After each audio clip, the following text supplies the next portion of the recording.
One of the greatest parts of Risk of Rain 2 is the modding scene. There are thousands of mods that do things from adding small quality of life changes to completely changing the look of the game to just straight up changing the gameplay entirely. But in these thousands of mods, there are some that I have not found yet and would love to play with. Hi, I'm Socks, or at least that's what you've been led to believe. And today, we'll be talking about 10 quirky mod ideas I have for Risk of Rain 2. A quick teensy tiny little disclaimer, I am fully aware of the possibilities that these mods or parts of these mods already exist. If they do, great. Maybe I'll play them one day. Anyways, enjoy the video. My first idea is a challenge version of Risk of Rain 2, which could either be its own difficulty level or an artifact. I'd like a mod that adds an ammo mechanic to the game. How would this work? Simple.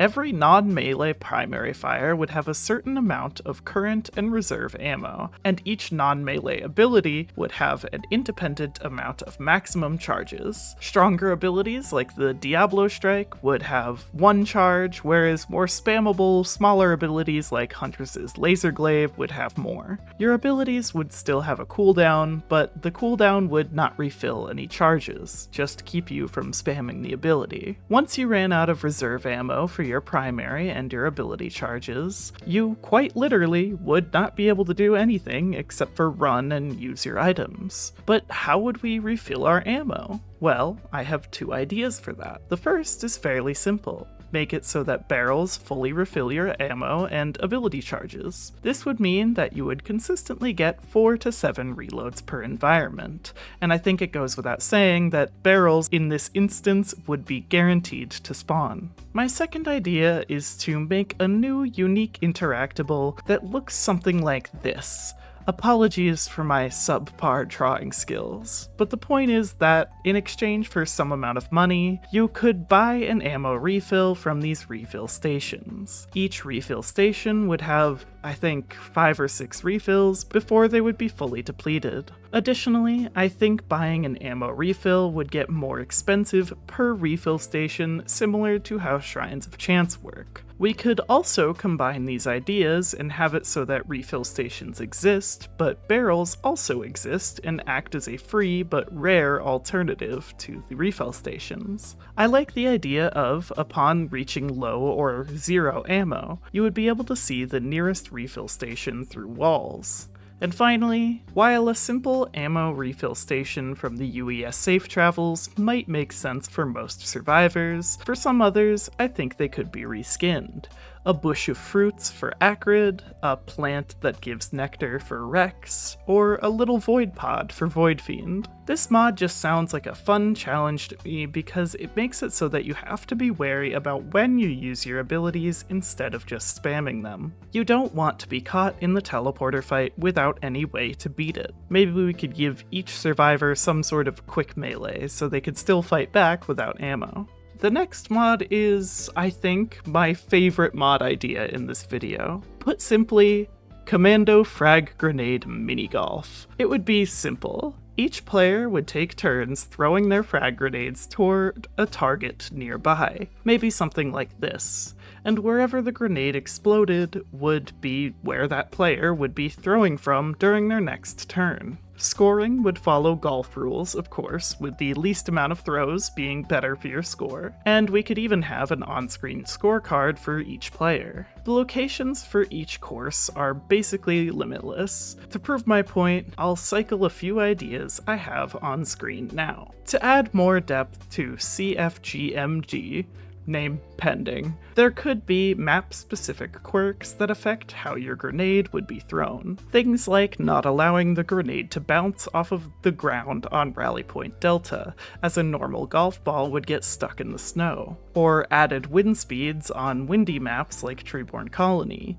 or even moon gravity on Commencement. This whole mod would just offer a way more chill but still fun alternative to multiplayer Risk of Rain 2, which I think would be a lot of fun. I think the holes themselves would be pretty forgiving, kind of like the target areas in Wii Sports Resort's disc golf. And to add more skill expression and variety to throwing grenades, you could hold the button to charge how far you threw it, like how you can in most, if probably not all, golf video games. This mod idea was actually what inspired me to make this video, and as with any of these, if anyone wants to undertake the probably monumental task of making them, I would simply love that. In a similar vein to the previous mod, I have another simple mod idea: loader parkour courses. To anyone who has spent significant time waiting in queue in Overwatch 2, you might recognize the Mercy and Lucio parkour courses made in the workshop. This idea would be basically the same. You would have a starting point and a target area, and you need to reach the targeted area without touching the ground.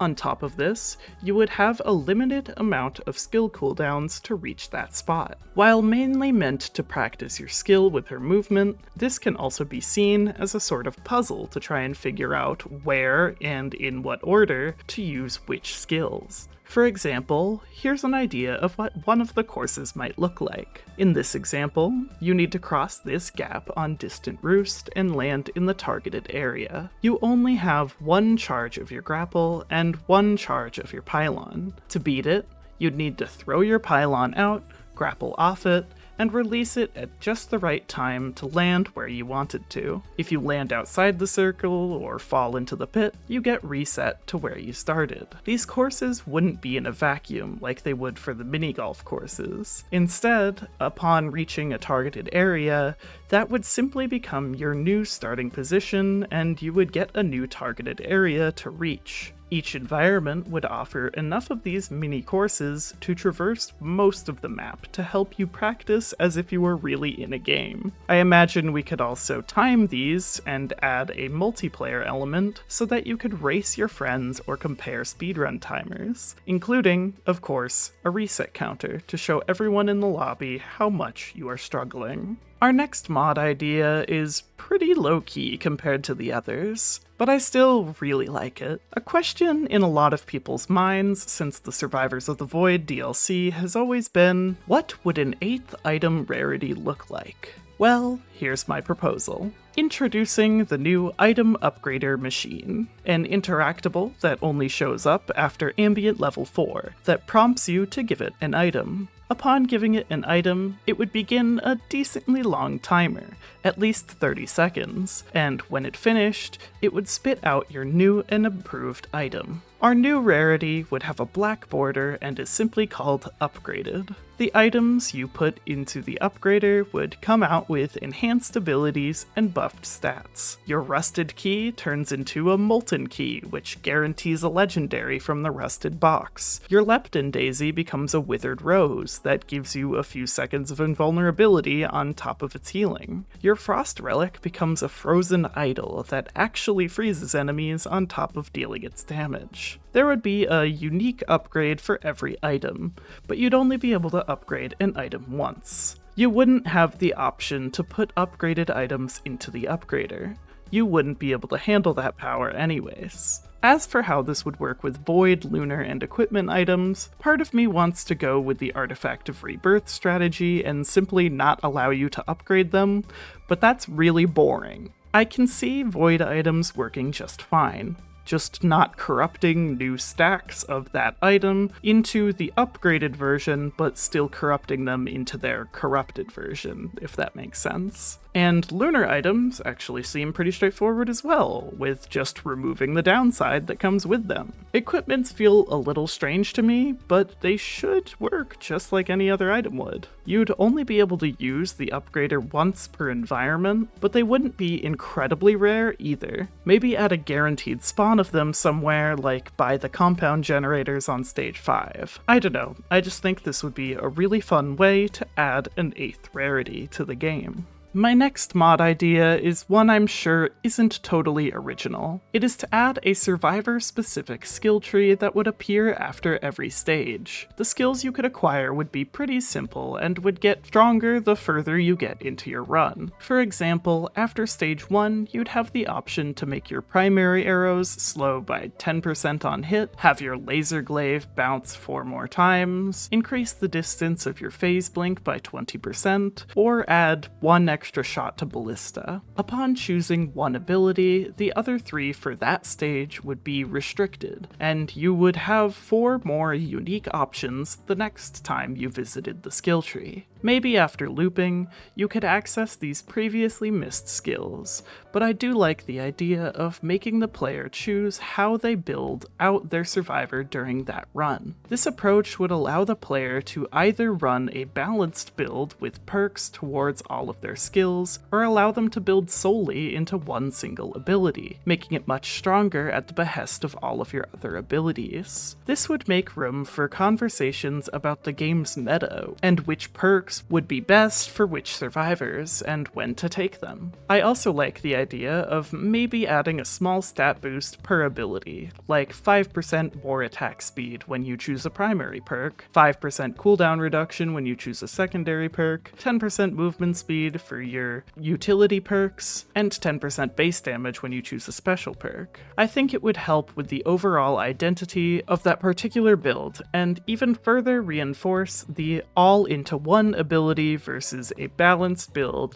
thing that I mentioned earlier. I also think this could make for a fun alternative game mode, where instead of going to commencement or an end game, you simply built up and went until you had to stop, whether that means you died or gave up. Where Simulacrum has its restricted area of play and progression through items, this game mode would allow more freedom and progress via your abilities. But the best mod idea of all is a mod that automatically subscribes you to Socks Needs Help. But since that will never happen, help me out here and just do it manually. You know the popular Fairgrounds game of bumper cars? Well, I'd like to see this in Risk of Rain 2. A sort of Sumo-style multiplayer arena game mode where everyone would be multi. The only abilities you'd have is your secondary stun and transport mode, and your only goal is to knock the other players off the platform and be the last one standing. Players wouldn't deal any damage, but would have enhanced knockback power with their transport mode.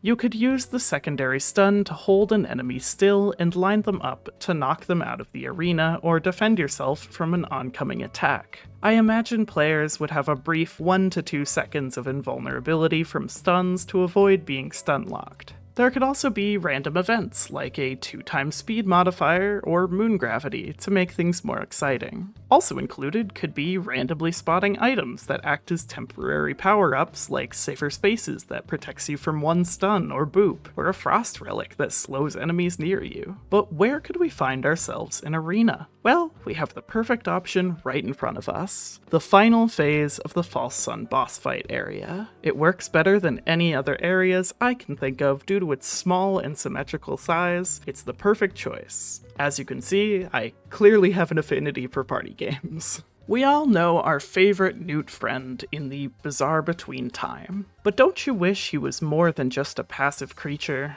What if, for example, you could walk right up to him and give him 10 lunar coins for a lunar command essence? Or maybe trade him your lunar items for coins? My point being is that I would really like it if there were more non-violent NPCs in the game, and would like it even more if you could interact with them. They could have specific quests for you, like retrieving an item across the map, or eliminating a certain amount of a specific monster, or charging a unique holdout zone. Anything to make it feel like you aren't completely alone on this planet. I think this could be expanded to adding a secondary, completely optional objective. Think the buttons on Abandoned Aqueduct or the Allied Warship Unit. Optional side quests that award you with items or brief power-ups, but nothing too extreme. The Halcyon Shrine does a great job of this, being an optional thing you can do in the interest of getting a few items, but my ideas wouldn't have the whole different stage progression and ending like the Halcyon Shrine offers. anything to spice up the sometimes monotonous gameplay loop that can plague longtime players. This next mod is going to be relatively short, but is one that would help me so much. A countless question I have received on my hundreds of gameplay videos is, what mod are you using?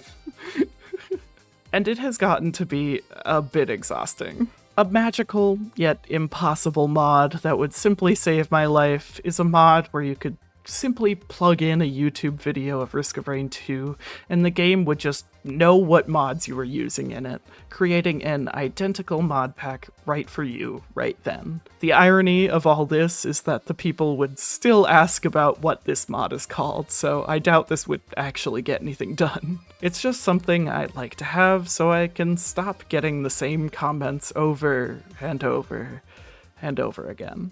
Another simple mod idea I have is to take the empathy cores and defense nucleus and just broaden that idea by creating an entire pet system. At the lobby screen, you could simply equip a particular low-level monster that would follow you around and both attack nearby enemies for you and grant you a small buff. A floating alpha construct that grants you some extra armor, a Lemurian that grants you 10% maximum health, a jellyfish that gives your attacks a chance to stun enemies. It'd be a lot of fun, as well as if you could name them or give them little hats. Make them feel more personal and fun for the player to have with them.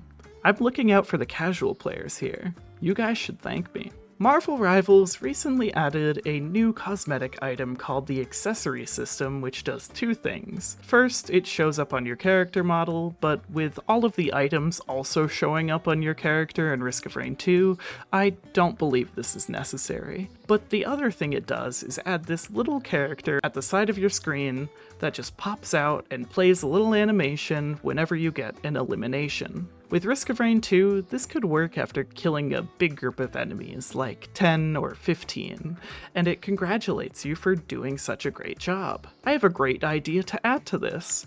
A commentator. Picture this, you're battling through a difficult teleporter fight, and upon finally defeating it, you hear a "great job!" Or after you beat Mithrix, you get the announcer congratulating you for beating the boss. You won the game!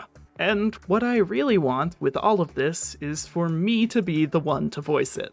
Just imagine, you're playing through the game of Risk of Rain 2 and you get to hear me yapping over it the whole time. Wouldn't that be fun? You'd like that, right? Right? Why are you leaving? Oh, I guess they didn't want that. Well, now that everyone has basically cleared out of here, I suppose I'll end the video. What did you guys think of my mod ideas? How would you expand on them? What are your personal mod ideas? Tell me all about that in the comments below. Anyways, I gotta go. I have to put subliminal messages in your cereal so that you continue to watch my videos. But in the meantime, I'll see you later. Thank you to our members for supporting my channel, and thank you again for watching. Bye-bye.